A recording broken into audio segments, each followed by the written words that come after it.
Guilherme está com a palavra. Legal. Boa tarde a todos, pessoal. Eu e Renata somos professores na Escola de Educação Física e Desportos.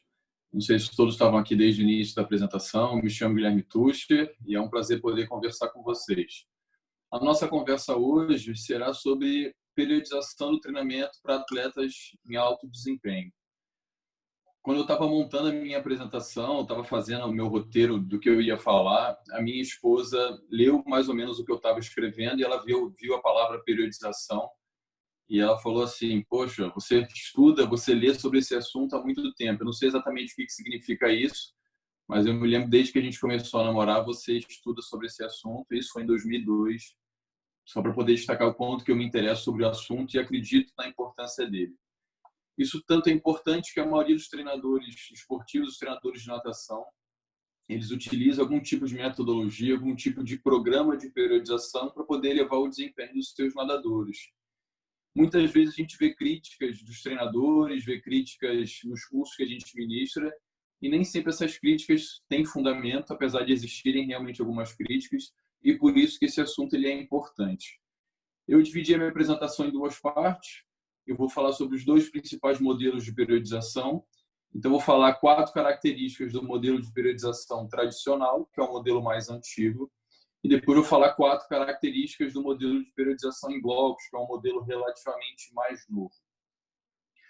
Sobre o modelo de periodização tradicional, a primeira coisa que a gente precisa entender é que ele foi apresentado, foi proposto mais ou menos na década de 60, e a sua finalidade era basicamente elevar a forma esportiva dos atletas, no nosso caso aqui são os nadadores.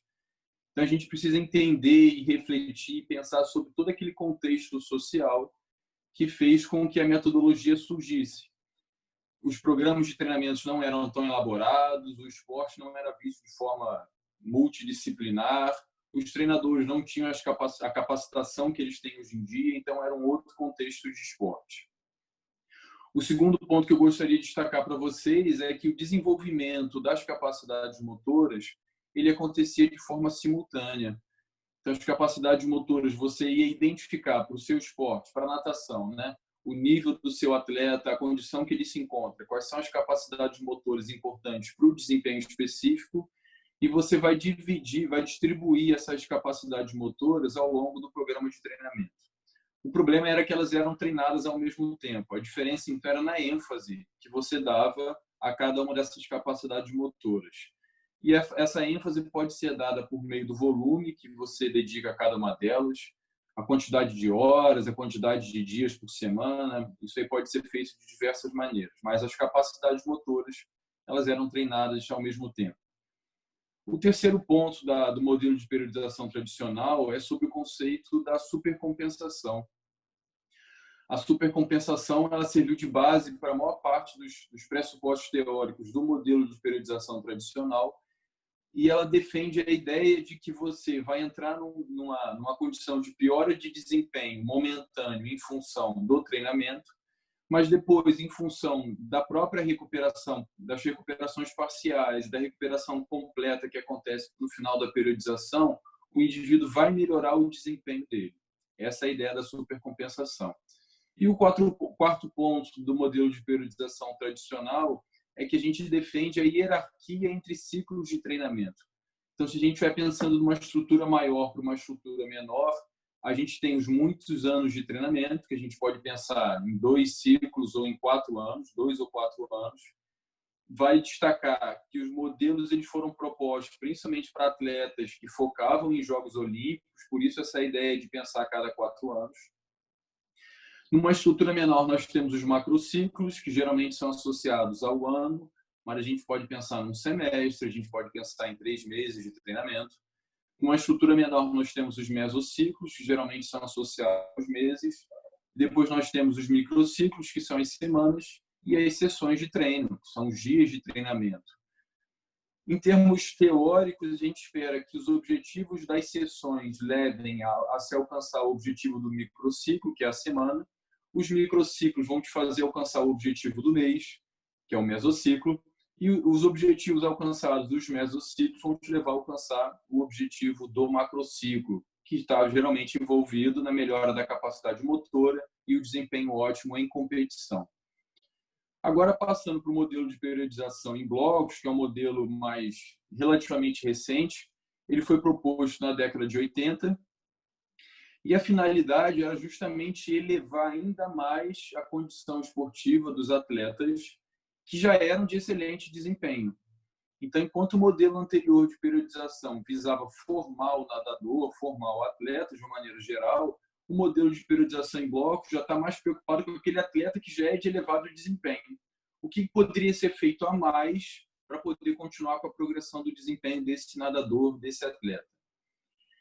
Aqui se defende o treino das capacidades motoras de forma concentrada e de forma isolada. Então, ao invés de treinar tudo ao mesmo tempo e você diferenciar as capacidades motoras por meio de ênfases, você vai treinar de forma consecutiva as capacidades motoras.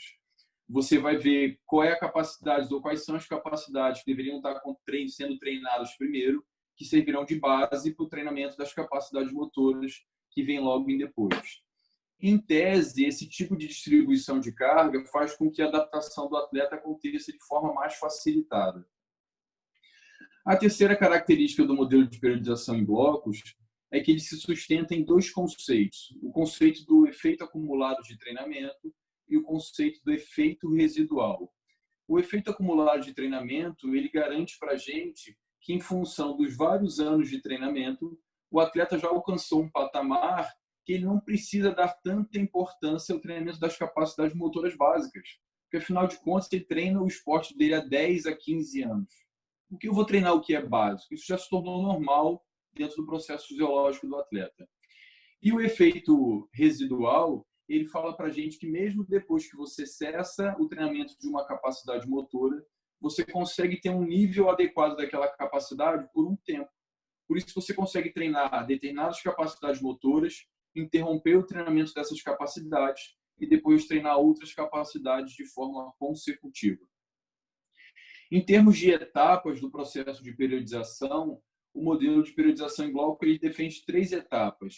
Uma que a gente chama de acumulação, a segunda que a gente chama de transformação e a terceira que a gente chama de realização. A fase de acumulação, talvez o próprio nome seja sugestivo, a ideia é você elevar a condição geral do atleta, só que o período dedicado a isso ele é muito curto, porque se entende que ele já tem um lastro que permite que você não precise dar tanta ênfase a essa condição. A fase de transformação, você vai passar a dar ênfase àquilo que é específico para o rendimento, para o desempenho, e depois, na fase de realização, o atleta chega no momento da competição. De uma maneira geral, as duas propostas de treinamento, eles esperam elevar a condição dos atletas para que no momento da competição, no momento oportuno, o desempenho seja máximo. O que o treinador deveria estar pensando? Para o nível de atleta que eu treino, para o lastro que ele tem, para a idade, para o tipo de competição, é mais interessante utilizar um modelo tradicional ou utilizar um modelo em blocos. Para poder concluir, eu fiz uma analogia entre os modelos de periodização e um mapa. Imagina que vocês vão fazer uma viagem com a família de vocês, o local é distante, a gente não tem o GPS, não tem nada disso, só tem aquele mapa de papel, e você marca lá no mapa o local que você quer chegar. Olhando para o próprio mapa, você vai perceber que existem diferentes rotas, diferentes estradas que você poderia estar utilizando. O que eu gostaria que vocês entendessem é que cada uma dessas rotas são os nossos atletas. O objetivo final pode ser o mesmo, mas em função das próprias características, em função das características dos modelos de periodização, cada um deles vai utilizar uma rota diferente. Mas é importante que a gente compreenda essas rotas, porque senão o atleta vai ficar perdido. Se você não tiver um objetivo a alcançar, você vai acabar chegando em qualquer lugar. Mas pode ser que qualquer lugar não seja o suficiente. Eu agradeço a atenção de vocês e fico à disposição para as perguntas. Obrigada aí, Guilherme. Acho que a gente teve várias super aulas aí hoje. Então, agora, pessoal, vou abrir no chat para vocês as perguntas, né?